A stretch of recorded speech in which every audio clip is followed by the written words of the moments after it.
Salut à tous, bienvenue sur Esprit Dog. Aujourd'hui, je vous présente le terrier tibétain. Découvrez les formations Esprit Dog pour éduquer votre chien. Formation spéciale chiot, formation chien adulte, avec déjà plus de 90 000 maîtres, membres et satisfaits. Formation pour les chiens seniors, formation chien agressif et formation pro. Éduquez votre chien et développez votre complicité. Pour le prix d'une heure avec un éducateur canin sans abonnement. Rendez-vous sur espritdog.com. Il fait partie de ce que j'appelle le groupe des 5. Terrier tibétain, lacé abso, épagnol tibétain, shih tzu ou shih tzu, ça dépend comment on a envie de le voir. Dog du Tibet. Bon, dog du Tibet, il est hors catégorie celui-là. Ses origines profondes sont du Tibet, mais c'est en Angleterre que la race a été découverte, a été développée. Les moines bouddhistes le conservaient dans les temples, s'en servaient aussi pour faire passer les caravanes vers la Chine, et il lui vouent un véritable culte. C'était un peu le chien sacré. Celui aussi à qui on doit rien dire, à qui on doit rien demander. Le chien sacré du Tibet. Et donc, il a tous les droits. Alors, ça, c'est les histoires. C'est même les petites histoires. Mais dans la vraie vie, il faut pas faire ça, parce que sinon, après, c'est une vraie galère. Moi, j'ai connu beaucoup de terriers tibétains avec des gens, les pauvres. Ils m'ont dit, bah ouais, chien sacré, on ne doit rien leur demander. Ce qui fait qu'après, vous vous retrouvez avec un petit terrier, là, qui vous interdit de discuter sans faire attention à lui, sinon il aboie, qui n'écoute rien, qui fait comme il veut, parce que Pépère, il est content de faire comme il veut. La tanasse. Sauf que, c'est pas la réalité. Ils ont du tempérament, ils ont de la personnalité, comme beaucoup de chiens.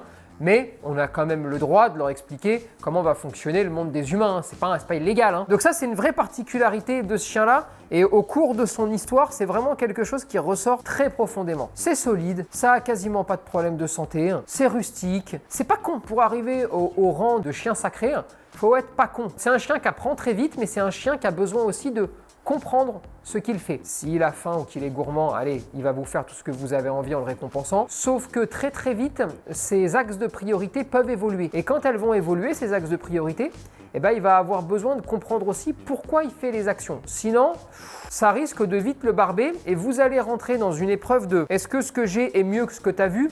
Et la plupart du temps, c'est pas mieux. Résultat, il obéira pas, on dira qu'il est têtu, on dira qu'il comprend rien, on dira tout ce que vous voulez. C'est pas la réalité. La réalité, c'est simplement que l'axe de priorité a changé et donc vous devez aussi tenir ça en compte lors de son éducation et lors du début de son éducation aussi. Socialisation comme d'habitude, s'il vous plaît. Sortez tout de suite. Tout de suite, on présente des chiens. Tout de suite, on lui montre la vie. Et attention, c'est un petit loulou, ce qui fait qu'il va voir le monde aussi d'assez bas. Il peut être par exemple aboyeur, voire très aboyeur, chien d'alarme quoi. Si vous voulez réduire les aboiements, montrez-lui la vie et montrez-lui que la vie n'est pas dangereuse. Si vous le détachez jamais, il aura forcément peur de certaines choses, mais aussi vous allez lui donner beaucoup de courage pour aller aboyer parce qu'il sait qu'il va en fait finalement jamais aller s'embrouiller. Pareil, si vous ne me le détachez pas quand il arrive, quand il est tout petit, si vous lui permettez pas de découvrir le monde, là encore une fois, il va grandir avec des phobies, il va grandir avec des peurs, avec des choses qui l'impressionnent. Plus vous allez l'ouvrir au monde et plus vous allez réduire en fait le volume d'aboiement pour avoir en fait tout simplement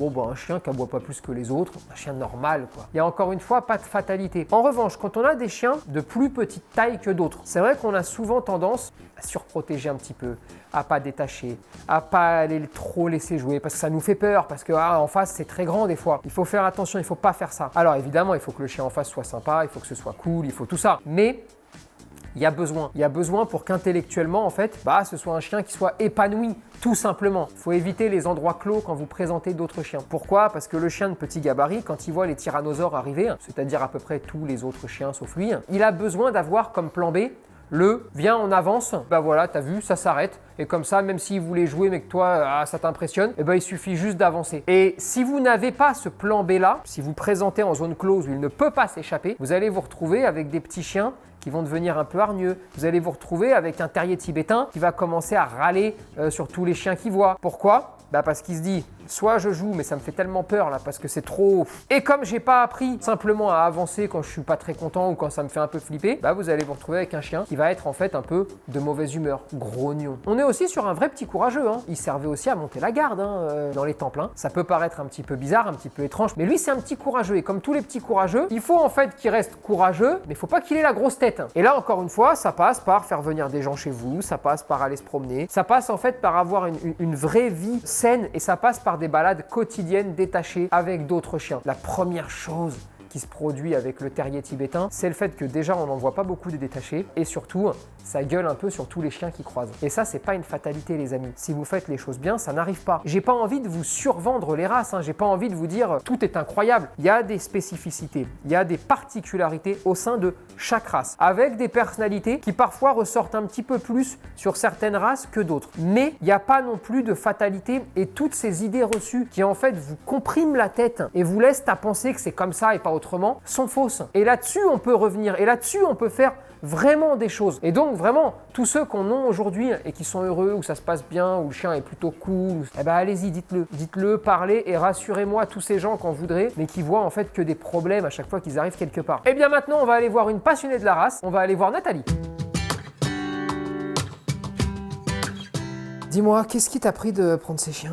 Alors en fait, je connaissais pas du tout la race. À la base, je voulais un chien qui ait assez de punch pour me suivre parce que je fais énormément de marches. L'éducation avec eux, ça s'est bien passé? Du moment qu'elles comprennent qu'il y a un but à ce qu'on leur demande, Il n'y a pas de souci. ils ont juste très vite, ils apprennent très vite. Et dis-moi, avec leurs congénères, ça va? C'est facile? Impeccable, super. Ouais. Ouais, c'est des chiens qui sont très sociables. Il n'y a vraiment aucun souci, quoi. C'est très joueur ça, hein? Oui. Justement, dans l'apprentissage, dans l'éducation, t'as beaucoup misé sur le jeu avec eux? Plus la récompense parce que c'est des chiens qui sont relativement gourmands. Les petits jeux aussi avec des balles, des choses comme ça marche très bien. C'est des chiens qui sont solides, ils n'ont pas de problème de santé? Alors, problème de santé, moi personnellement, je n'en ai pas avec elle. Faut faire attention quand même à la dysplasie de la hanche. D'accord. Et au niveau des yeux, ça peut être, comment dire, génétique, mais si on passe dans un bon élevage et tout, il n'y a aucun souci. Hein. Ok, il y a des tests génétiques. Voilà, il y a des tests, voilà. Et Ouais. donc on peut se l'éviter avec un bon éleveur. Et surtout bien enlever les poils dans les oreilles. D'accord. Parce qu'ils ont des poils qui poussent dans les oreilles. Ouais. Si on fait pas attention à ça, ben, les bactéries se développent. Ça peut causer des otites et pas mal de problèmes oculaires. D'accord. Si tu devais leur donner 3 qualités, ce serait quoi? Très dynamique, très joueur. C'est des chiens qui sont toujours prêts à partir. À l'aventure? On peut leur faire 10 kilomètres, ils suivent sans aucun problème. C'est des chiens qui, à l'origine, viennent du Tibet. Ils étaient élevés par les moines bouddhistes et ils étaient offerts, jamais vendus aux voyageurs qui partaient en caravane. Vers la Chine. Voilà, et ils les suivaient pendant des kilomètres et des kilomètres dans la neige. Donc c'est des chiens extrêmement solides. Moi, avec Oxa, j'ai déjà fait 6 heures dans la neige sans aucun problème. Toi, tu conseillerais ces chiens-là à quel type de famille? Tout le monde. Tout le monde? Ah oui, tout le monde, franchement. Du moment Ouais. qu'on est actif, quoi. Hein. Ah oui, bien sûr, c'est des chiens qui sont très dynamiques. De toute façon, ils ont besoin Ok. de faire voilà, beaucoup de balades, des jeux, etc.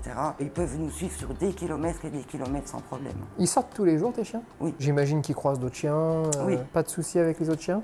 Ça Aucun joue, souci. ça... Aucun souci. Donc ils ont leurs potes voilà, qui habitent vers chez moi, qui connaissent.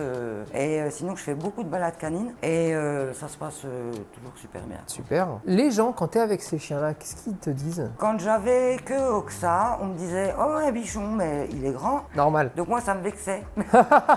Mais je disais non, c'est un terrier du Tibet. C'est pas connu comme En tout cas, c'est sans doute le moins connu des 5 cousins. Hein. Parce que tu vois, tu as le Lhasa Apso. Voilà. Lui, c'est effectivement peut-être Voilà. le moins connu. Et en fait, l'appellation terrier, beaucoup croient que c'est des chiens de chasse. Alors qu'en fait, pas du tout. T'avoueras quand même qu'il faut être un peu con pour avoir appelé ça terrier, alors que c'est pas des terriers. Ils auraient pu trouver autre chose. Bah ouais, tu vois, parce que c'est quand même se rendre la vie un peu difficile, Un tu petit vois. peu, ouais. Sachant que tous les chiens où il y a le terrier dedans, la plupart du temps, c'est des terriers. Hein. Bah oui. Ça a des problèmes de peau, ces chiens-là, ou pas? Non.